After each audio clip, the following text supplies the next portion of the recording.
primero quisiéramos que usted nos establezca la diferencia entre lo que es una recomendación, que me parece que así está redactado el informe del fondo, y una condición, que sería lo otro, ¿no? Bueno, buenos días a ustedes, por supuesto a toda la audiencia, un saludo cordial a todos. El Fondo Monetario siempre dice que recomienda, nunca dice que condiciona. El problema es que si es que no se cumplen las recomendaciones, se suspenden los desembolsos. Esa es la realidad. El Ecuador, incluido este último acuerdo del mes de septiembre, de este septiembre que acabamos de pasar, ha suscrito 20 acuerdos con el fondo. Literalmente todos han explotado antes de hora. No se han podido cumplir porque son, al igual que este, inviables social y económicamente. El último acuerdo, el de marzo pasado, porque una cosa es que se diga se aprobó un crédito de 3.000, 4.000, 5.000 o 6.000 millones, y otra cosa son los desembolsos que efectivamente llegan al Ecuador. Y antes de pasar al nuevo crédito, rápidamente solamente hago un recuerdo. En marzo del año pasado, el gobierno suscribió un acuerdo con el Fondo Monetario por 4.200 millones. Un acuerdo económico que le daba 4.200 millones en un periodo de 3 años. Y además se dijo que el Ecuador iba a recibir 6.000 millones adicionales de una serie de multilaterales, como 6 multilaterales, atados a ese acuerdo. En total, el Ecuador iba a recibir 10.200 millones. ¿Cuánto recibió? Pero ¿cuál fue la realidad? La realidad es que en vez de durar los 3 años, explotó a los 9 meses. Duró de marzo a diciembre. En diciembre se acabó el acuerdo. Y en vez de recibir los 10.200 millones del Fondo Monetario que iba a dar 4.200, se recibió solo 1.400 que el señor Martínez usó para pagar la deuda. Y los otros 1.500 fueron con cargo a los 6.000 millones hasta la fecha en que terminó el acuerdo en el mes de diciembre, con cargo a los otros multilaterales, en buen romance. De 10.200 millones que se dijo que Ecuador iba a recibir, se recibieron 2.900. El señor Martínez y el gobierno dijeron que ya teníamos que olvidarnos de acudir a los mercados internacionales, porque con esta plata sobraba y que venía la felicidad. Bueno, pero esta ha sido la situación del país con base a todos los acuerdos anteriores, unos más, otros menos, en diferentes proporciones. ¿Por qué? Porque la condicionalidad y la dirección de las medidas no las puede cumplir el Ecuador, no las ha podido cumplir en el pasado, porque son medidas que no resisten la fragilidad de la economía ecuatoriana, es decir, las familias ecuatorianas no resisten. Ya nos vamos a adentrar un poco en las medidas. ¿Cuál es la diferencia con el acuerdo actual, Jimmy y Omar? En primer lugar, son 6.500 millones de dólares a 27 meses, y a la tasa de interés hay que subirle otros costos, ¿no? Sumarle otros costos, que son los costos visibles socialmente, pero no financieramente. La pérdida de empleo, la destrucción de empleo, la contracción económica que producen estas medidas, el incremento de la pobreza. El ejemplo más reciente es Argentina, ¿no? Un ejemplo verdaderamente escalofriante. Al señor Macri le desembolsaron en el último año, 46.000 millones de dólares a la vena. Y mientras entraba la plata, por otra puerta salieron 60.000 millones. Los argentinos se quedaron sin los dólares, pero con la deuda. Esto es lo que están diciendo los economistas argentinos. ¿Y qué pasó con los indicadores económicos y sociales? Fueron destruidos, comenzando con la pobreza que supera el 40%, y la pobreza infantil supera, casi llega al 12% en Argentina. La contracción económica brutal, en fin, lo que ya sabemos. Entonces, esto es ir en la dirección contraria, no solo al buen sentido, sino en la dirección contraria del crecimiento económico y de la posibilidad de luchar contra la pobreza. La pregunta es, ¿y por qué hace entonces esto el fondo? Porque en el mismo acuerdo que acaba del Ecuador firmar con el fondo, textualmente dice la letra del acuerdo en el informe técnico presentado al directorio del fondo el 30 de septiembre, que fue cuando se aprobó el acuerdo, que con esto la deuda pública va a ser sostenible. ¿Eso qué quiere decir? El fondo considera que con estas medidas va a haber la plata para pagar la deuda. Claro. Por eso he señalado yo, Jimmy, y perdóneme que use la primera persona, que el Fondo Monetario, al igual que ocurrió en Argentina de Macri, ha venido en rescate financiero, no económico, en rescate financiero del gobierno de Moreno, no de las familias ecuatorianas. La razón es bien simple. ¿A quién le toca implementar la parte dura de las medidas? Al próximo gobierno. Al próximo gobierno. Próximo. El 3% de incremento del IVA, la eliminación de la devolución del IVA a los viejitos que decía el señor Moreno que quiere proteger, les quiere ahora eliminar la devolución del IVA. Quieren que ahora se pague 12% en la educación. ¿A quién le toca realizar todo esto? Al próximo que venga. Entonces, el próximo que venga tiene que decirnos, antes de que venga, los 4 principales candidatos tienen que decirnos qué van a hacer con estas medidas o se van a hacer los locos. Porque son medidas sumamente graves para la sociedad ecuatoriana que además van en dirección contraria. El señor Moreno lo que va a hacer, para decirlo en quiteño, es dar gastando la plata. ¿Gastando la plata por qué? Los $2.000 millones que recibió ya debe haberse acabado. A marchar. Ahora, economista. Ojalá y con suerte reciba los 2.000 millones de diciembre. Y el resto es hacia el próximo año. Claro. Entonces, el problema ni siquiera es para el próximo gobierno. El problema es para las familias ecuatorianas. Ahora, el problema, economista, el problema es que, no sé, ¿no? Ecuador no puede ya renunciar al crédito, ¿o sí? Supongamos que el próximo presidente, sea cual fuere, decide que es un acuerdo inaplicable, que no podemos recibir esa plata a cambio de tanto sacrificio. ¿Puede dar retro al acuerdo el próximo gobierno, sea cual fuere el presidente? No. El Fondo Monetario, si los países no cumplen lo que esté en el acuerdo, suspende los desembolsos, pero si la parte gorda de los desembolsos se va a dar ahora, bueno, el Ecuador tendría en ese sentido la posibilidad de destruir el acuerdo, pero aquí hay un problema. Este es un acuerdo muy particular y le voy a decir cuál es el problema. Los otros acuerdos han sido rotos porque no han podido cumplirse. Pero ¿cuál es el problema aquí, Jimmy y Omar? ¿Usted se acuerda de la reestructuración de la deuda, esta reciente reestructuración de la deuda? Claro que sí. Las 348 páginas de reestructuración que establecen la reestructuración, que el señor Martínez solo permitió que se publiquen en inglés. ¿Qué se dice ahí entre las cosas que se dicen, entre las perlas que se dicen? El Ecuador se compromete a firmar un acuerdo con el Fondo Monetario. Textualmente dice eso, nosotros nos hemos dado el trabajo de leerlo. Yeah. Y que si no hay el acuerdo con el Fondo Monetario, se cae la reestructuración. Pero además, ¿qué dice? Ya no se puede caer porque ya se reestructuró, pero además, ¿qué dice? Dice que esta obligatoriedad del Ecuador no es modificable y que además es inamovible, o sea que tiene que permanecer.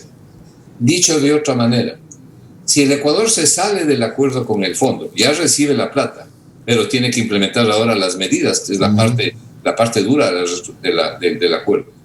Si el Ecuador se sale del acuerdo, los acreedores, los tenedores de los bonos, tienen posibilidad de demandarle al Ecuador. Ah, caramba. ¿Por qué?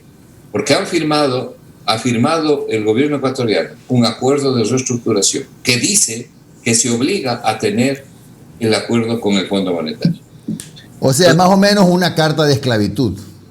Pero claro, eso es lo que firmó el señor Martínez sin replicar absolutamente nada. Que aquí lo que se hace es festejar el endeudamiento. Ya vamos a hablar de en cuánto está la deuda. Pero ¿qué puede hacer el Ecuador o qué puede hacer el próximo gobierno? El próximo gobierno tendría que hablar con los acreedores, es decir, ¿saben qué, señores? No puedo cumplir esas cláusulas que están aquí que me dicen que sube el IVA 3%, que me dicen que sube el impuesto a la renta, que me dicen que eliminen las restricciones tributarias para los ancianos en el Ecuador. Y aquí, permítame una pequeña digresión, ¿no? ¿Cómo funciona el concepto de equidad de esta gente? Porque ni el Fondo Monetario, ni los acreedores, ni el gobierno ha dicho absolutamente nada cuando regalaron 1.300 millones de base, ¿no? 1.300 millones para arriba en las famosas remisiones tributarias. Y entre los beneficiarios estuvieron empresas, instituciones que realizaron la utilidad más grande de los 20 años de dolarización. Empresas petroleras que se llevaron decenas de millones de dólares regalados de deuda que no estaba en litigio,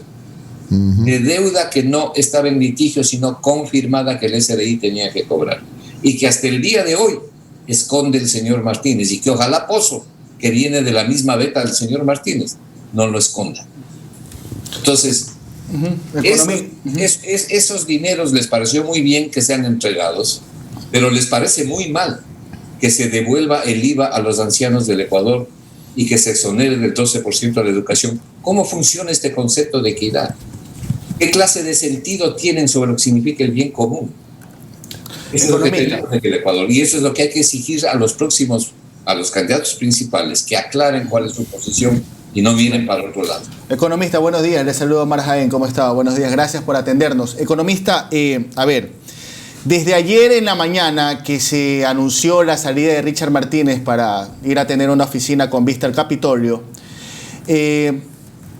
salió inmediatamente una campaña de lavado de cara, lavado de imagen, diciendo que Richard Martínez le tocó bailar con la más fea, que le tocó una crisis, una pandemia, renegociación de la deuda.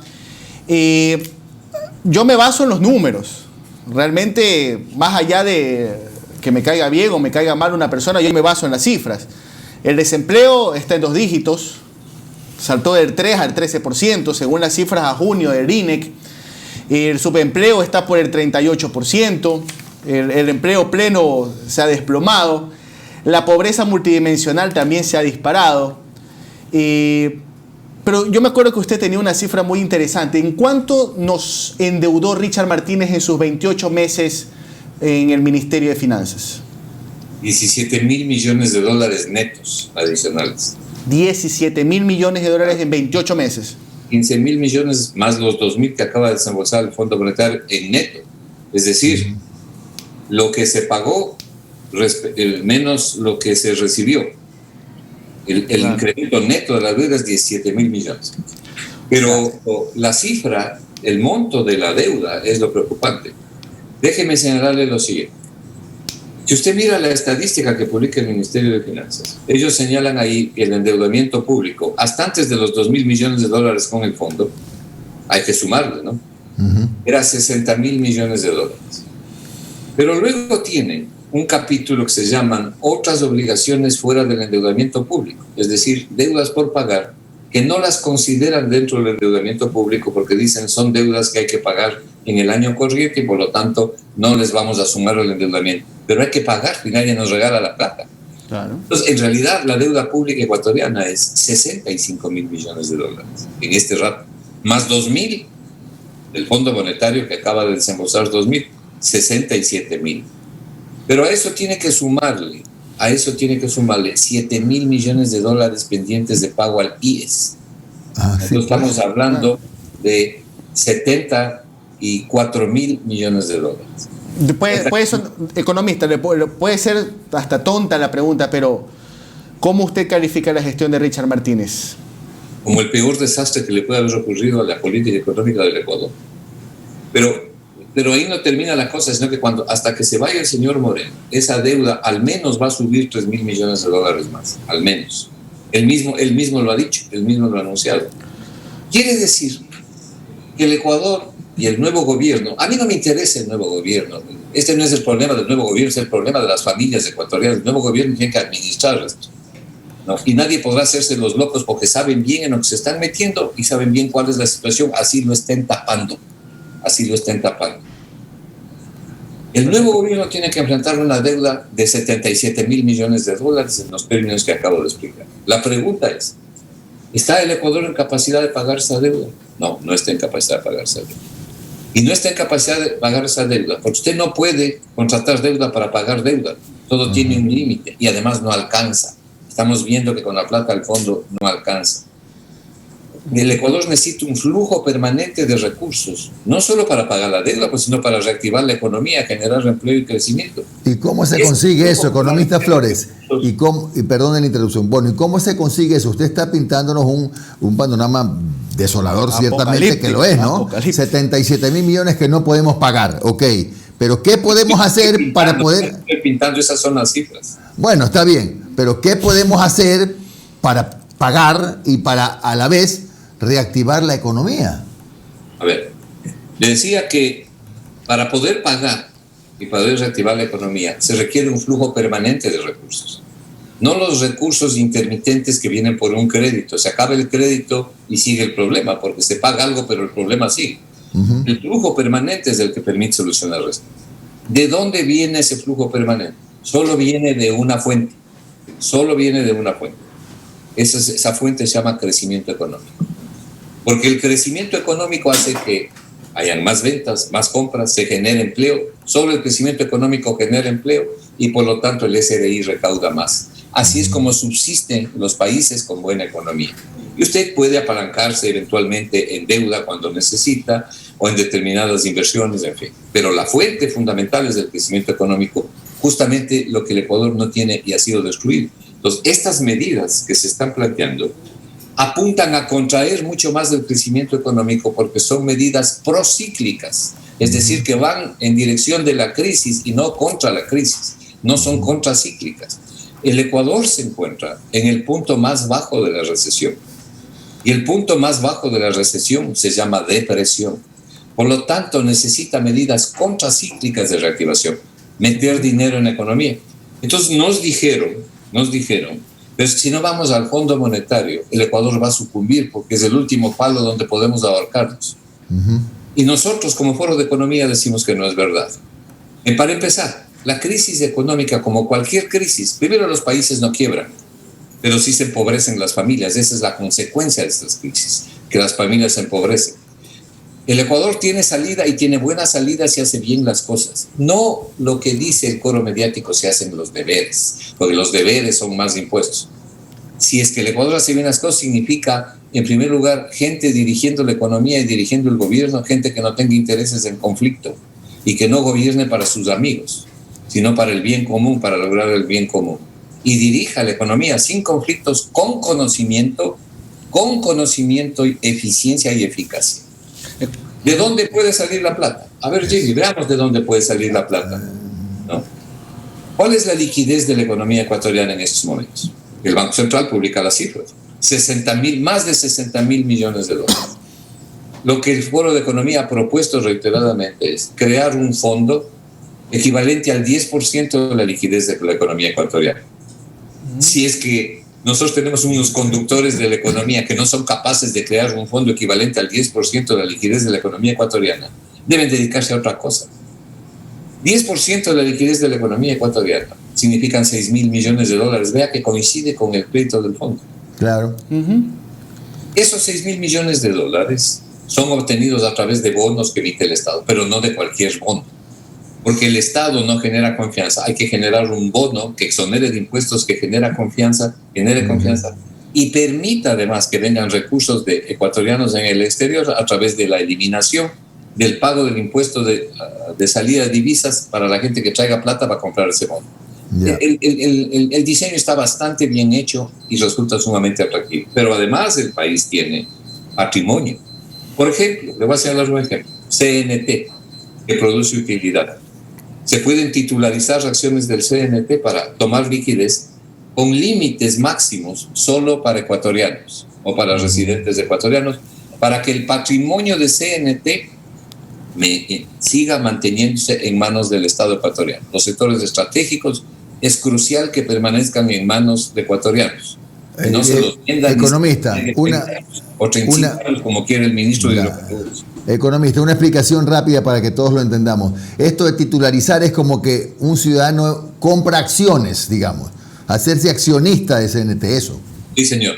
Ya. Exactamente eso. Entonces, el CNT, por ponerle un ejemplo, o el Banco del Pacífico, o cualquier institución del Estado, ¿no?, que es atractiva, pues, ¿no?, como la CNT, ¿no?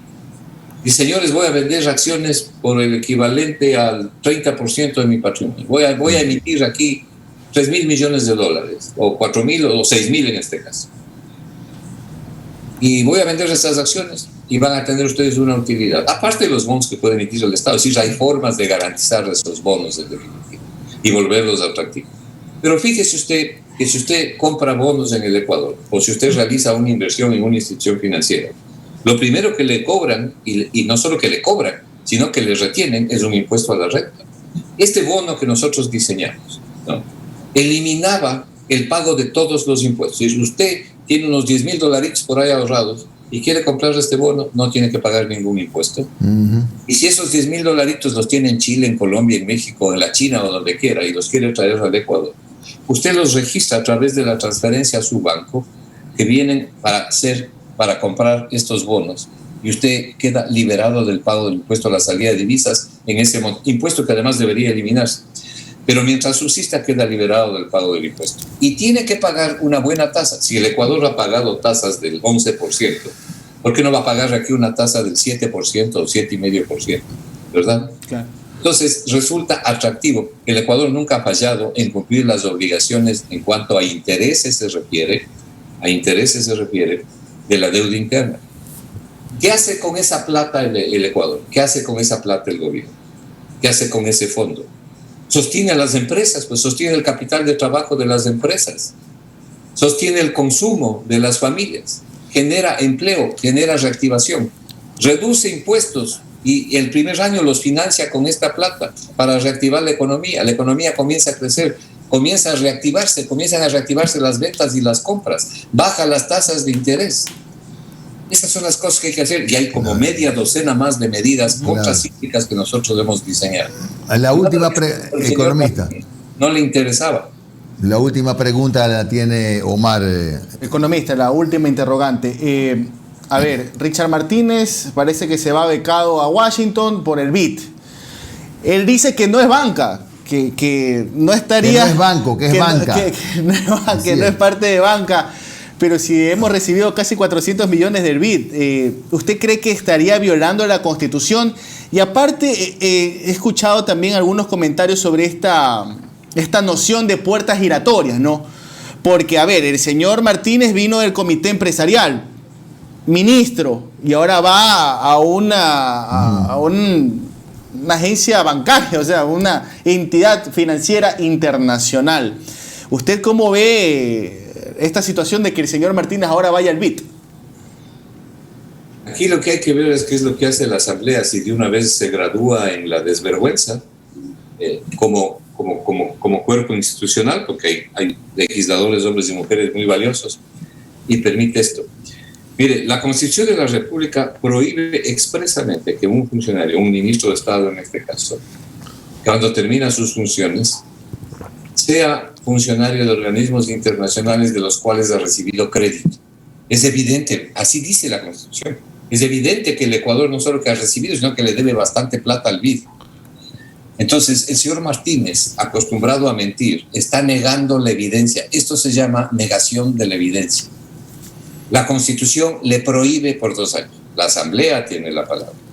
Pero hay algo más. No sé si leyó las declaraciones que hizo ayer el ex canciller del Perú, que está señalando con pelos y señales cómo se han negociado las 2 vicepresidencias del BID, la una para Ecuador, a cambio del voto del Ecuador. Claro. Yo le veo lo que se está diciendo. Una posición indigna. Pero además, por decencia, el señor Martínez debería, y por responsabilidad, y porque además le obliga a la Constitución, debería quedarse aquí a responder lo que tenga que responder. Si él cree que no tiene nada que responder, en buena hora para él. Pero nuevamente, en su estilo característico, nos está metiendo a los ecuatorianos gato por liebre y diciendo lo que usted acaba de señalar, que es un verdadero despropósito. Muy bien, gracias economista Marco Flores por estos minutos de su tiempo, exministro de Finanzas, secretario ejecutivo del Foro Económico. Que tenga usted un buen día. Gracias, economista. Totalmente.